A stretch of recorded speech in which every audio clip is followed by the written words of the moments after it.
कुत्सितवाद, वाचो वेगम, वाणी के वेग को शासन में लीजिए, और मनसा, मनोवेगम, मन का वेग आता है। ये देखो, ये भोगों आदि आदि संकल्प विकल्प, इसके वेग को सह जाओ। कुछ नहीं बोलना, सहने का मतलब होता है कुछ नहीं बोलना। मन कह रहा मुझे ऐसा करना है, मुझे ऐसा करना है, मुझे ऐसा, कुछ नहीं बोलना। कुछ भी उसकी जलन जो हो रही है किसी से नहीं कहना, शांत गंभीर, खत्म। पर उपासक क्या करता है, जो कच्चा उपासक है, नहीं नहीं अब मेरे मन में आ रहे, मेरे मन में जलन हो रही, मुझे ऐसा करना है, मुझे ऐसा नहीं। शांत, न बोलना है जो मन में आ रहा है, ना उसकी जलन पर ध्यान देना है, अपने मंत्र नाम उपासना कर्तव्य में लगे रहो, शांत हो जाएगा। इसके शांत करने की युक्ति है, इसे मतलब मत रखो। जैसे एक पागल आदमी रोड में खड़े तुम्हारे ऊपर कंकड़ फेंके, थूके, गाली दे, तो अपने लोग क्षमा भाव से क्यों पागल है, ऐसे मन भी पागल है, इसके निर्णय पे ना हो। ये क्षण क्षण में बदल, इसको भजन से मतलब नहीं है, इसको क्षण क्षण में नवीन नवीन प्रपंच चाहिए। ये मनसा वेगम, मनोवेगम, इसका स्वरूप यही है, यही बंधन और मोक्ष का कारण है। ये क्षण क्षण में प्रपंच चाहता है। 5 ज्ञानेंद्रियों के द्वारा ये जाल रचा करता है जीव को फंसाने का। जहां हो, जैसी परिस्थिति में हो, बहुत अच्छी परिस्थिति भगवान ने दी, उसी परिस्थिति में भजन कर ले जाओ। परिस्थिति बदलने की जरूरत नहीं है, भजन करने की जरूरत है। भजन कर ले गए तो स्थिति बदल जाएगी, परिस्थिति नहीं। परिस्थितियां कहीं भी अनुकूल नहीं होती, स्थिति अनुकूल बनाई जाती। भजन के द्वारा स्थिति, जीवन में कभी कोई परिस्थिति ही ऐसी नहीं रही जिसमें भजन किया जा सके। जीवन में पूरे, अगर पूरे जीवन के तारतम्य को देखते हैं तो एक कष्ट की वेदी पर स्वाहा ही स्वाहा होता रहा है। जीवन की आहुति केवल कष्ट पर, और आज भी कष्ट ही कष्ट।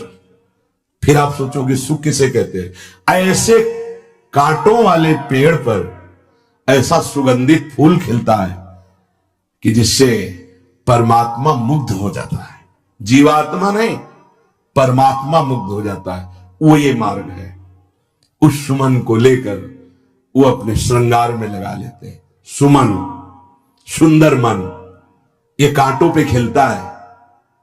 जैसे गुलाब का फूल कांटों पे नहीं खिलता, हाँ ये कांटे हैं। हर द्वंद की पीड़ा को सहता हुआ जब उपासक आगे बढ़ता है तब सुमन खिलता है। उस सुमन को प्रियाजू अपने केश पास पे धारण करती है। उस सुमन को प्रियाजू अपने कर कमल में लेती है। अगर आप सहना नहीं सीखे, मांगे बनी नहीं हृदय की, ऐसा हो तो भजन हो सकता है, ऐसा हो तो भजन, लिख लो आप। मन बहुत चंचल है, इसको हर समय नवम नवम नवम, जहां जैसी परिस्थिति उसी में भजन करके निकल चलो। गृहस्थ में हो, विरक्त में हो, गांव में हो, शहर में हो, जहां जैसी परिस्थिति, परिस्थिति बदलने की कोशिश मत करो, स्थिति बदलने की कोशिश करो। जिनको लगता है परिस्थिति बदल जाएगी तो भजन होने लगेगा, नहीं। भजन होने लगेगा तो किसी भी परिस्थिति में भजन होने लगेगा। भजन नहीं तो किसी भी परिस्थिति में नहीं होगा, पक्का समझ लीजिए। इसलिए मनोवेगम, ये जो मन का वेग आ रहा है, इसको आप सहना सीखो और प्रियाजू पर भरोसा रखो। उनको जैसी परिस्थिति देनी होगी दे देंगे ना, भरोसा रखो। अगर मांग मुख से निकाल दी तो अधूरापन साबित हो जाएगा कि हमको ये खाना पीना, ये हमको पहनना, ये ऐसी परिस्थिति, ये ऐसी छोड़ दो। जोई जोई प्यारो करे सोई मोहि भावे। शांत हो जाओ, मन के वेग को सह जाओ। क्रोध वेगम, महाप्रभु कह रहे कुत्सितवाद विकार ही। समस्त विकारों में प्रधान विकार होता है काम। काम से ही क्रोध का प्रादुर्भाव होता है। क्रोध एक वृत्ति है जो आने जाने वाली, स्थायी कोई नहीं है। जिस समय आपके अंदर क्रोध आए, इस समय मौन होकर हट जाइए वहां से, तुरंत जाकर थोड़ा ठंडा पानी पिए, प्रभु के चरणारविंद की तरफ अपनी वृत्ति को ले जाने की कोशिश कीजिए। उस व्यक्ति से चिंतन हटाइए जिससे क्रोध आ रहा है, उस व्यक्ति की उस क्रिया से चिंतन हटाइए जिससे क्रोध आ रहा है, हट जाइए। ये क्रोध का वेग अगर आता रहा तो भजन करने पर भी अनुभव नहीं हो पाएगा। एक बार अच्छे से क्रोध आ जाए, अंदर हृदय जल जाए, तो 1 महीने भजन के प्रभाव को रोक देता है पूज्य बाबा की उसमें। फिर आप अगर 12 बार साल में आ गया तो क्या अनुभव में आ गया। इसीलिए 20-20, 50-50 वर्ष हो रहे हैं, कुछ अनुभव में नहीं आ रहा। बहुत सावधान। क्रोध हमारा नाश करता है, किसी और का नहीं। हमारे भजन का, हमारे हृदय के आनंद का, हमारी वृत्ति का बड़ा हल्का स्वरूप हो जाता है क्रोधी पुरुष का। इसलिए क्रोध को सहना है, उसके वेग को सहना है। वाणी के वेग, मन के वेग और क्रोध के। अगर क्रोध के वेग को सह गए तो अगला है हिंसा का वेग। वो अपने आप सह जाओगे, क्योंकि क्रोध से ही हिंसा होती है। हिंसा का वेग, वाणी के द्वारा बहुत हिंसा होती है। ऐसे कठोर वचन बोल दिए जाते हैं जो हृदय को चुभते रहते हैं। बाहर का डंडा लगा है, पिटाई हुई तो 2-4 दिन में ठीक हो जाएगा, लेकिन हृदय में जब पिटाई की जाती है कठोर वचन के द्वारा, तो 10 साल बाद अगर दिखाई दे तो फिर ये वो बोला था, ऐसा बोला था, वो हृदय में घाव बना रहता है। वाणी का हिंसात्मक स्वरूप प्रायः क्रोधी जनों में ही पाया जाता है। अगर क्रोध वेग को सह गए तो वाणी के द्वारा हिंसा नहीं होगी, और मन के द्वारा मलिन हृदय में हिंसा का भाव होता है कि चलो हम वैष्णव में मारेंगे तो नहीं, पीटेंगे तो नहीं आपको, लेकिन भगवान तुम्हारा नाश करेंगे, भगवान बहुत जल्दी, ऐसा भाव मन में, ये भी हिंसा है। शरीर के द्वारा तो ना वाणी के द्वारा, ना मन के द्वारा, ना शरीर के द्वारा। क्यों? उसके हृदय में भगवान बैठे हैं, हमको उनको रिझाना है, हमें निर्दोष होकर भगवत प्राप्ति करनी है। ये हजारों दोषों की पंक्तियां यहां है। कोई कह दे हम निर्दोष हैं, हमें लगता है कि यही सबसे बड़ा दोष है। नहीं तो अंदर देखा जाए ना, तो क्रम क्रम से धीरे धीरे निर्दोष हुआ जा रहा है प्रभु की कृपा से। कोई जन्म से निर्दोष नहीं होता, वो तो अवतार होते हैं भगवान के। एक पद में था, शरण जिसको ले ली हृदय से लगा, और विषय पंख से धीरे धीरे, क्रमशः विषय पंख से धीरे धीरे उसको हटाया। हित जो महाराज जी के लिए आया, हमारे हृदय को धीरे धीरे निर्विषय किया जा रहा है। और सहत सहत बाढ़े भगत ग्रहतन गुरु हितगार, इन दोनों का मिलान कर धीरे धीरे सहाते सहाते हमें निर्विषय किया जा रहा है। आचार्य चरण, इष्ट देव, गुरुदेव कर रहे हैं, हमको राजी रहना है। जैसी परिस्थिति है, जैसी भी हमें गुरुदेव रख रहे हैं, इष्ट देव रख रहे हैं, हमें राजी रहना है। इससे क्या होगा कि हमारे अंदर क्रोध नहीं आएगा, गुस्सा नहीं आएगा। नहीं, ये इतना बेईमान मन है कि इष्ट देव पे भी गुस्सा कर सकता है, ये आचार्य पे भी गुस्सा कर सकता है, ये परम कृपालु गुरुदेव पर भी गुस्सा कर सकता है। क्रोध वेग से गए तो वाणी और मन और शरीर के द्वारा जो हिंसा का वेग है उससे बच जाएंगे। फिर कह रहे हैं उदर वेगम, उदर वेग भूख। आप लोगों को तो हमें लगता है कि इस वेग को सहना ही नहीं पड़ता। ये जो विरक्त गंगा किनारे घूमने वाले हैं, इनको ज्यादा इस वेग को सहना पड़ता था, क्योंकि प्रायः कभी ऐसे शाम के समय पहुंचना होता, जब आप गंगा किनारे नहीं रुक सकते तो आश्रम। अब वहां पूछ लिया तो पूछ लिया, नहीं पूछ लिया तो राधे श्याम पड़े।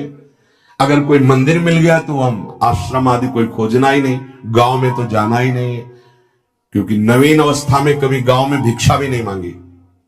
आकाश वृत्ति का ही आश्रय लिया, जो शास्त्र सम्मत। गांव में कभी पूरे जीवन में किसी गांव में किसी एक रात्रि किसी घर में कभी शहर में गांव के किनारे मंदिर मिला या कोई आश्रम संत जनों का, वहां भूख के वेग को जो सह जाए तो भजन में बहुत रुचि हो जाती है, क्योंकि भजन से चित्त हटेगा तो भूख व्याकुल करेगी और उसकी व्याकुलता से बचना है तो भजन में लगना पड़ेगा। और आपको सच्ची कहते हैं कि कई कई दिन भोजन न मिलने पर भी शरीर में गंगा जल के कारण कभी कमी महसूस नहीं हुई। जो दूध में पावर है उससे अधिक सामग्री गंगा जल में है। अब वो बहुत से ऐसे नगरों के समीप से गंगा मैया निकली जहां से बड़ी बड़ी फैक्ट्रियों का, तो नहीं, बहुत सुंदर गंगा जल, वो तो सुंदर है ही, था, है, रहेगा। अपने लोग बड़े बड़े ऐसे नाले ऐसे जिससे वो भाव तो है पर वस्तु तत्व तो है, पर जो दृश्य है वो अब गड़बड़ हो रहा है। ऐसे यही बड़ा नाला गिर रहा है सामने जाके, अब वहां ऐसे रज लेके ऐसे लगाओ तो दुर्गंध युक्त निकलेगी, क्योंकि वो ऐसे देखो तो ऐसे पदार्थ बहते नजर आ रहे कि अब ये दुर्भाग्य ही है समय का कि परम पावन गंगा यमुना जैसी नदियां जहां स्नान आचमन और भरपेट जल पीकर परम पवित्र और भगवदानंद में डूबा जाता था, वो भी सौभाग्य छिन रहा है। तो अगर सब सुविधाएं तो भी हफ्ते 10 दिन में एक बार इस वेग को सहना तो सीखे। कस के भूख लगे और आज नहीं पाएंगे। एक दिन किसी व्रत का अनुष्ठान करने के लिए हम नहीं कह रहे, लेकिन इस वेग का आनंद तो लीजिए ना कभी। एक टाइम का छोड़ दीजिए, एक दिन केवल हफ्ते में सुबह थोड़ा ले लिया, बस अगले सुबह लेंगे थोड़ा, तो आपकी दिनचर्या नहीं बाधित होगी। आपको तो मिल रहा है ना, मिल ही नहीं रहा था। जो उदर वेग है, भूख में भजन का एक तार जुड़ता है, ये देखा है। क्योंकि ना तो नींद आएगी और ना कहीं और कोई प्रपंच की गुंजाइश है, क्योंकि उदर वेग जब भूख से व्याकुल जी होता है तो बचने के लिए एक ही उपाय है, केवल भगवत चिंतन। हटो उसके चिंतन से। ये पूर्व के संतों ने बहुत कष्ट पूर्वक भजन करके जो लाभ प्राप्त किया है वो आप लोगों को सहज में मिल। कभी कभी अपने को इससे परिपक्व करना चाहिए। जिसे शास्त्रीय पद्धति में महीना में 2 तो व्रत है ही हैं, 15 दिन में एक एकादशी, 15 दिन में एक एकादशी, वो इसीलिए रखा गया है सार्वजनिक रूप से कि वो संयम को ना कर पाए तो 15 दिन में एक दिन संयम पूर्वक पवित्र भजन। अपने लोग जानबूझकर हफ्ते में एक टाइम छोड़ दें या एक दिन कभी ऐसे, तो उदर वेग को सहते हुए भजन। उदर वेग देख लो, उदर वेग को सहने के लिए तो अगला जो बात कह रहे हैं वो अपने आप सह जाओगे। जैसे क्रोध वेग को सह गए तो हिंसा वेग पर आप शासन कर लेंगे, ऐसे उदर वेग को सह गए तो उपस्थ वेग को सह जाएंगे। उपस्थ वेग कहते हैं जनेन्द्री की कामोपभोग को। जब पेट में भरपेट भोजन ही नहीं है ना तो और कुछ चिंतन ही नहीं रहा। यौवन अवस्था जवानी ऐसे भगवान ने काटी है कि याद ही नहीं रहा कि संसार का कोई सुख होता है। वही एक लक्ष्य ब्रह्माकार वृत्ति कैसे कैसे तत्वबोध हो, बस कठिन से कठिन जहां वैराग्य की भूमिका वहां कूद जाना, उसी में स्थिति में आने की कोशिश करना, देह राग का त्याग करना, ये युद्ध चल रहा था। बड़ी कृपा है। उपस्थ वेग, इसका जनेन्द्री का वेग आता है। जो स्कूल में आदतें जिनकी गंदी हो गई बच्चों की, फिर आगे वो संयम में, उनको बहुत बाधा है। कई ऐसी क्रियाओं से वो जानकारियां रख लेते हैं कि जो अपना सर्वनाश करने के लिए पर्याप्त है। उपस्थ का जब वेग आए तो सहने की सामर्थ्य उसी की आएगी जो उदर वेग को सह जाता है। पक्का। किसी उपासक को देखा बहुत शरीर कृश हो रहा है, तो पूछा क्यों, भोजन क्यों नहीं करते, आप ऐसे कैसे हो रहे, पहले तो आप ऐसे नहीं थे, आप तो पहले बहुत स्वस्थ थे, फिर क्यों, कहा ऐसे नहीं, बताइए क्या, ज्यादा आवश्यकता नहीं है, जीने के लिए बस प्राण पोषण के लिए डाल लेते हैं, क्योंकि जो शांति चाहिए वो तो इतने से ही मिलेगी ना। बहुत सुंदर, बहुत प्रसन्नता है, ठीक है, ठीक चल रहे हो आप, पर इतना पाते रहो कि सीढ़ियां चढ़ उतर ले, इतना पाते रहो कि आपका शरीर काम करे। बका हृदय में बहुत प्रसन्नता है, बहुत सुंदर। संयम में अपने आप को ले आना ये महात्मा का लक्षण होता है, चाहे स्त्री शरीर हो चाहे पुरुष शरीर हो। धन्याति धन्य, आप अपने आप को कस दीजिए, यही तो राग त्यागना ही। जो जवानी में अपने आप को जला दिया हो बुढ़ापे में चमकता है, ध्यान रखना। जो जवानी में वो दंडता में समय व्यतीत किया हो बुढ़ापे में गंधाता है, ये भी ध्यान रखना। गंधाता वो अंदर जो दुर्गंध के पौधे थे ना, वो सब दुर्गंध फैलाते हैं। पूज्य श्री पंडित गया प्रसाद जी महाराज जी ने कहा, गृहस्थी में होते हुए भी 40 और 45 के बीच में काम विजयी हो जाना चाहिए, नहीं तो जीवन बिल्कुल बर्बाद हो जाएगा।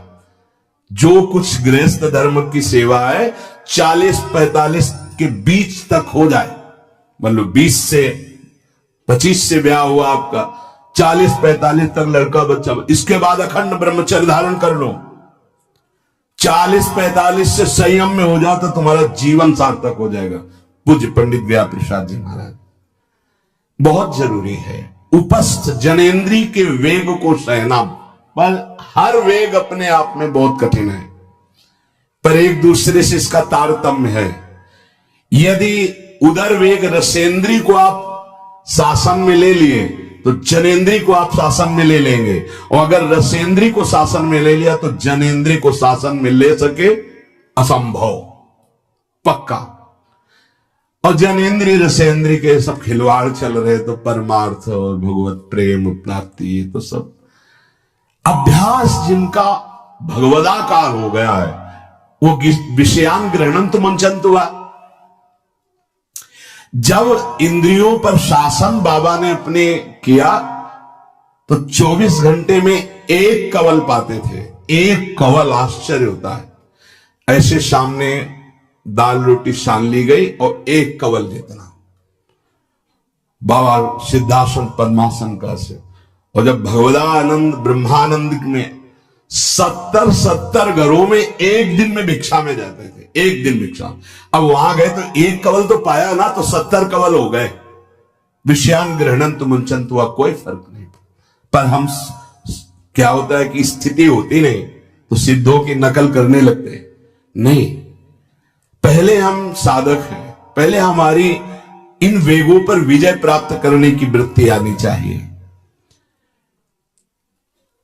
वाणी का वेग, मन का वेग, क्रोध का वेग, हिंसा का वेग, उदर का वेग और जनेन्द्री का वेग, एतान वेगान सहते यस्तु विद्वान, वही शास्त्रों के रहस्य को जानने वाला परमार्थी है जो इतने वेगों को सह जाए। निंदा चास्य हृदयम नोपहन्यात्,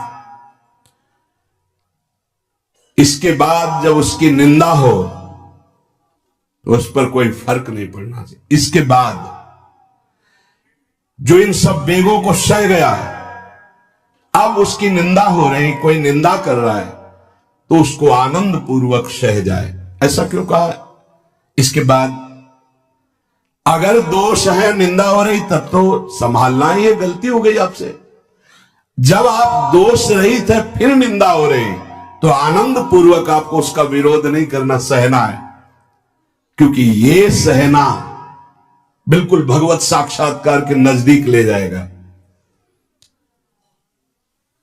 देखो, अपमान, निंदा, तिरस्कार, असलियत में हम कैसे साधक हैं, इन्हीं के द्वारा परिचय होता है। पूज्य स्वामी श्री अनंग बोधाश्रम स्वामी जी महाराज बड़े महापुरुष थे, जिनको स्वयं करपात्री जी महाराज मूर्तिमान ब्रह्म कह के साष्टांग दंडवत करते, दिगंबर रहते थे, नंग दड़ंग, केवल गंगा के ही तट पे। वो महीने 2 महीने में और कहीं नहीं जाते थे। एक बड़े वकील साहब थे, वो भिक्षुकों को रोटी दाल ऐसे रोज बंटवाते थे, उनकी पंक्ति में लगने जाते थे। महीने 2 महीने में एक बार पंक्ति में लगते थे जाके, नंग धड़ंग अवधूत वेश जटाए, और जरूर ऐसी चेष्टा करते थे जिससे उनको धक्का मुक्की लगा दी जाए। तो एक दिन गए, लाइन में खड़े हुए, फिर 2 लोगों को क्रॉस करके आगे लाइन में, फिर आगे लाइन, तो जो नौकर डंडा लिए खड़े थे उनका तुम्हें बार बार मना किया, 1-2 डंडे लगे, फिर आगे जाके खड़े, तो धक्का मारा, पीछे किया, और ऐसा ये महीने 2 महीने में वहां सहने जाते थे।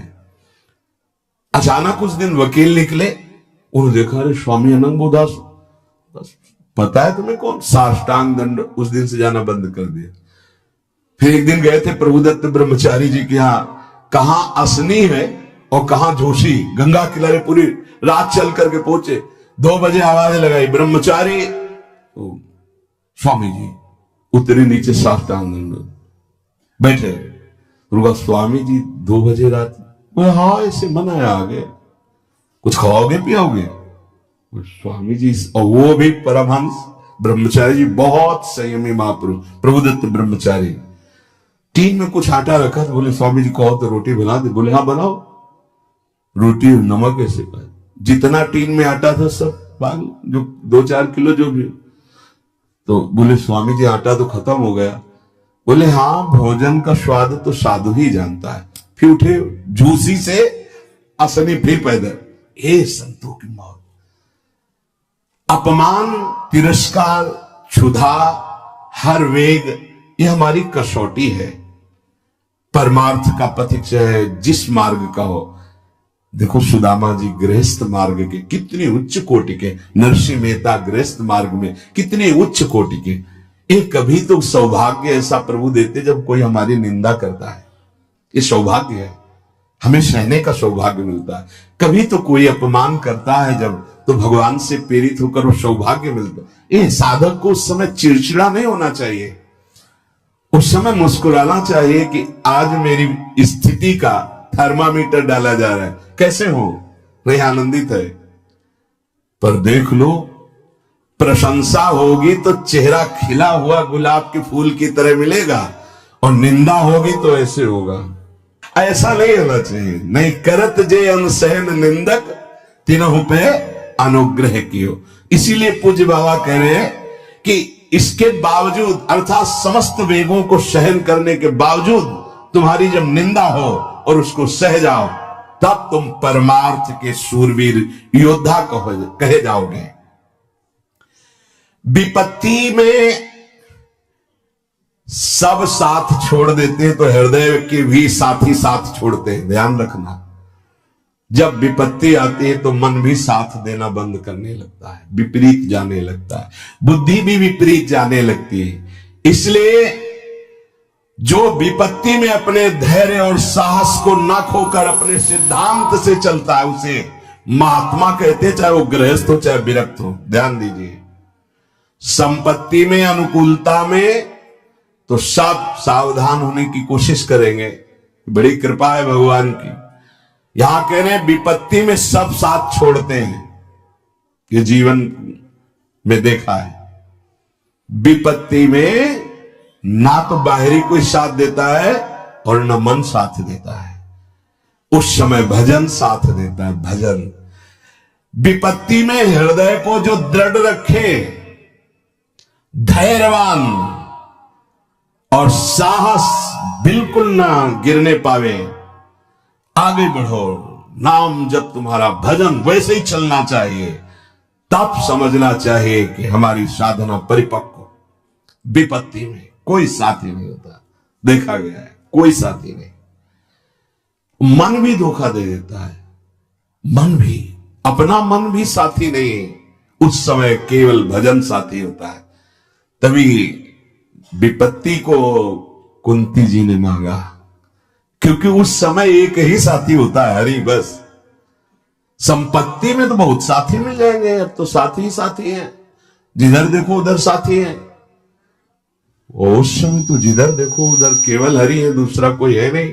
ये बड़ा सुख मिलता है जब तिरस्कार और विपत्ति एक साथ होती है, तो सीधे प्रभु से फोन में बात होती, सीधे प्रभु होते हैं कि आपके सिवा को। इसीलिए बहुत प्रवीण है कुंती माता, इसीलिए कहा कि मुझे विपत्ति दीजिए जो हर कदम में आपका स्मरण कराती है। अच्छा, प्रभु जब कृपा करते हैं तो ऐसी विपत्ति देते हैं कि अंतिम श्वास तक वो बनी ही रहती है, अंतिम श्वास तक बनी रहती है। हर कदम पर जैसे गार्ड रखा जाता है ना, सावधान, यहां से ऐसे ऐसे ऐसे हर समय विपत्ति महारानी सावधान, तुम्हारा जीवन कभी भी नष्ट हो सकता है, किसी भी क्षण नष्ट हो सकता है, इसलिए हर समय लक्ष्य पे रखो अपनी दृष्टि प्रिया प्रीतम पे। ये कृपा होती है।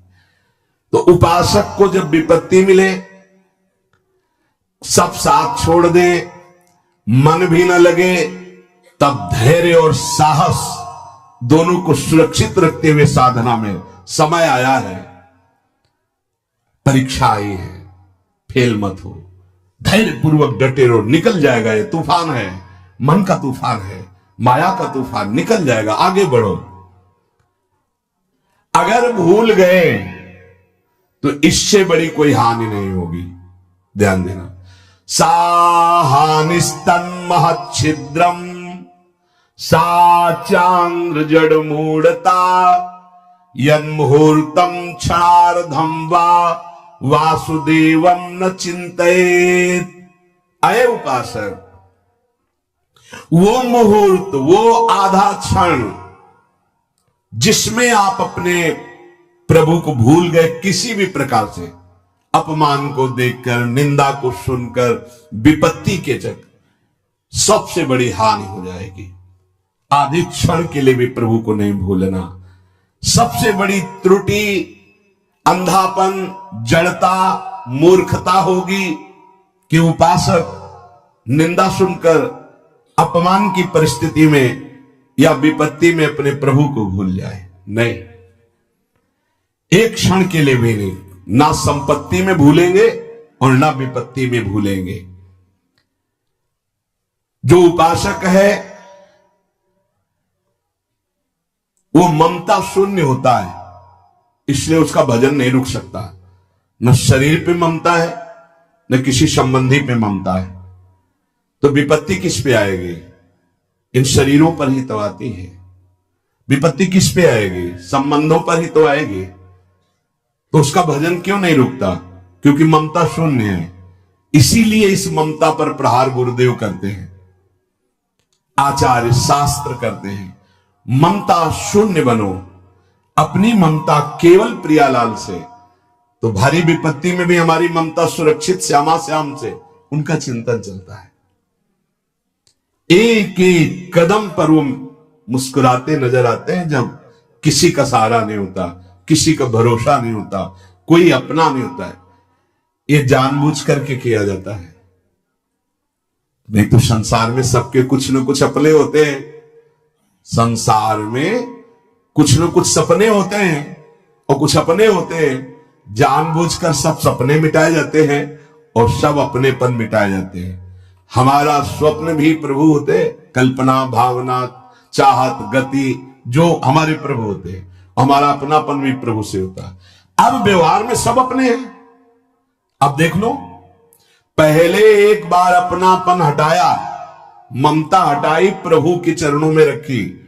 इसके बाद अब सबसे प्रभु भाव से नाते ने राम के मने, अब कोई फर्क नहीं।